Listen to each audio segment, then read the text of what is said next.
ఓం నమ శివాయ. హరహర మహాదేవ, శంభో శంకర. శివ అంటే మంగళకరం, శుభప్రదం అని అర్థం. కైలాసనాథుడు బోలాశంకరుడు మహాశివరాత్రి నాడు లింగంగా ఆవిర్భవించిన రోజునే మహాశివరాత్రిగా పరిగణిస్తారు. మాఘమాసం బహుళ చతుర్దశి రోజు అనంత భక్తకోటి కోసం శివుడు లింగంగా ఆవిర్భవించాడని పురాణాలు చెబుతున్నాయి. మరి పురాణాల ప్రకారం శివుడు లింగంగా ఎందుకు ఆవిర్భవించాడో ఇప్పుడు పూర్తి వివరాలు తెలుసుకుందాం. శివలింగం హిందూ మతంలో పూజించబడే శివుడిని సూచించే ఒక పవిత్ర చిహ్నం. సాంప్రదాయంలో లింగం శక్తి సూచికగా, దైవ సంభవ్యాతిగా పరిగణించబడుతుంది. సాధారణంగా శివలింగం సృజనాత్మక శక్తికి సూచికగా ప్రతిష్ఠించబడి ఉంటుంది. పూర్వం శివుడిని విగ్రహ రూపంలోనే పూజించేవారు. ఇప్పుడు హరప్ప శిథిలాలలో దొరికిన పశుపతి విగ్రహాన్ని పరిశీలించవచ్చు. వరాహ పురాణంలోని వెంకటేశ్వర స్వామి అవతారానికి సంబంధించిన గాథలో భృగు మహర్షి శాపఘట్టంలో భృగు మహర్షి శివుణ్ణి, నేటి నుండి నీ శివలింగానికే కాని నీ విగ్రహానికి పూజలుండవు, నీ ప్రసాదం నింద్యమవుతుంది అని శపిస్తాడు. అంటే అంతకుముందు విగ్రహానికి పూజలుండేవన్నమాట. శివలింగాన్ని శివుడిని ప్రతిరూపంగా భావించి పూజించే ఆచారం మాత్రం ప్రాచీనమైనదే. ఇది ఎప్పుడు ప్రారంభమయ్యిందో ఇప్పటిదాకా ఎవ్వరూ ఖచ్చితంగా తేల్చలేదు.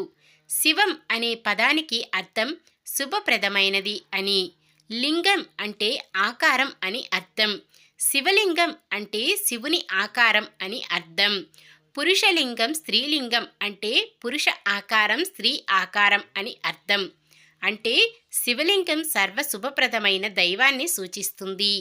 నిరాకారమైన దైవానికి రూపం లేదు, సాకారమైన దైవానికి ఆకారమే శివలింగం రూపం. ప్రపంచంలో లింగం ఎన్నో రూపాల్లో ప్రజల గౌరవాన్ని పొందుతుంది.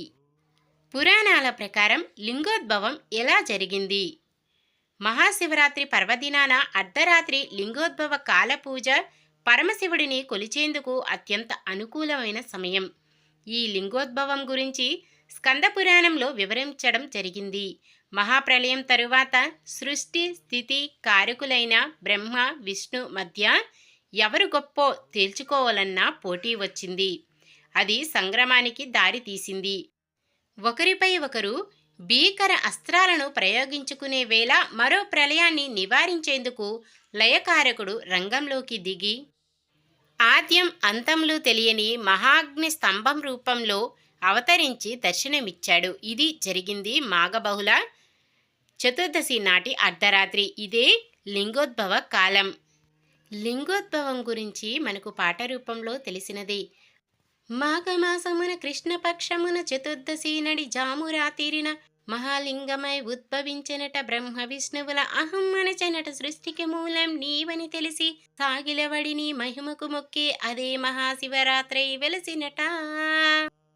ఇక ఈ శివలింగ అవతారం మొదలను తెలుసుకునేందుకు విష్ణువు వరాహ రూపంలోను, అంటే అడవి పంది రూపంలోను, అడవి పంది కొమ్ములతో మట్టిని తవ్వి భూమి లోపలకు వెళ్ళి శివలింగ అవతారం మొదలును తెలుసుకునేందుకు ప్రయత్నించారు. కానీ ఎంత తవ్వినా విష్ణుమూర్తికి సాధ్యం కాలేదు. అలాగే బ్రహ్మ హంసావతారం, అంటే హంసలా మారి ఆకాశంలోకి ఎంత ఎగిరినా శివలింగ మొదలను తెలుసుకోలేక నిరాశ చెంది తిరిగి వచ్చి శివుడినే శరణు కోరగా తన నిజరూపంతో వారికి దర్శనమిచ్చి వారిలో నెలకొన్న అహంకారాన్ని రూపుమాపాడు శివుడు. తొలిసారి లింగ రూపంలో దర్శనమిచ్చిన సమయం కాబట్టి లింగోద్భవ కాలం అత్యంత ప్రాముఖ్యతను సంతరించుకుంది. అందుకే రాత్రి 11 గంటల సమయంలో మొదలయ్యే లింగోద్భవ కాల పూజలను భక్తులు అత్యంత శ్రద్ధతో నిర్వహించి పరమశివుడు కృపకు పాత్రులవుతుంటారు. ఇప్పుడు లింగోద్భవం అంటే ఏమిటో తెలుసుకున్నాం కదా. మరి ఈ శోభకృత్నామ సంవత్సరంలో శివరాత్రి ఎప్పుడు జరిగింది? శివరాత్రి జాగరణకు ఎందుకంత ప్రాముఖ్యతో తెలుసుకుందాం. శివభక్తులు జరుపుకునే అత్యంత ముఖ్యమైన పండుగ మహాశివరాత్రి. ఆ రోజు రాత్రి శివాలయాలు మొత్తం శివనామ స్మరణతో మారుమ్రోగిపోతాయి. ఈ ఏడాది మహాశివరాత్రి ఎప్పుడు వచ్చిందంటే ఆది గురువు బోలాశంకరుడు, నీలకంఠుడు ఇలా ఒకటేమిటి, శివుడికి అనేక పేర్లు ఉన్నాయి. ఏ పేరుతో పిలిచినా భక్తుల కోరికలు తీరుస్తాడు. నెలకి, ఏడాదికి ఒక్కో శివరాత్రి పేరుతో ఆయన్ని స్మరించుకుంటూ పూజలు చేస్తూనే ఉంటారు. ప్రతీ నెల బహుళ చతుర్దశి నాడు మాస శివరాత్రి వస్తుంది. శివుడికి కార్తీక మాసం అత్యంత ప్రీతికరం. మాఘమాసంలో బహుళ చతుర్దశి రోజు వచ్చే మహాశివరాత్రి అంటే మరింత ప్రత్యేకం.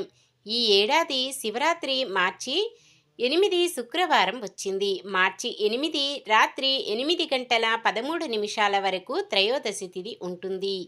ఆ తరువాత నుంచి చతుర్దశి తిథి ప్రారంభమవుతుంది. చతుర్దశి తిథి మార్చి 9, 2024 సాయంత్రం 6:17 ముగుస్తుంది. మనకి శివరాత్రి రోజు చతుర్దశి తిథి లింగోద్భవ సమయానికి ఉండాలి. కనుకనే మహాశివరాత్రి శుక్రవారం నాడే జరుపుకోవాలి. అలాగే ఉపవాసం ఉండేవారు ముందు రోజు అంటే గురువారం ఒక్కపూట భోజనం చేయాలి. ఇలా చేస్తే శివరాత్రి రోజు చేసే ఉపవాసానికి ఎటువంటి ఆటంకాలు ఉండవు. మరి శివరాత్రి ప్రాముఖ్యత తెలుసుకుందాం. శివరాత్రి రోజు శివుడిని ఆరాధిస్తూ ఉపవాసం ఉండి శివార్చన చేస్తూ జాగారణ చేయడం ప్రధాన విధులు. సమస్త జగత్తుని దహించి వేసేందుకు సిద్ధమైన విషాన్ని తన గొంతులో దాచుకోవడం వల్ల నీలకంఠుడని పిలుస్తారు. పరమేశ్వరుడు అనుగ్రహం లభించడం కోసం మహాశివరాత్రి రోజు పూజ చేస్తూ శివుడిని ఆరాధిస్తూ జాగరణ చేస్తారు. శివ అంటే మంగళకరం, శుభప్రదం అని అర్థం.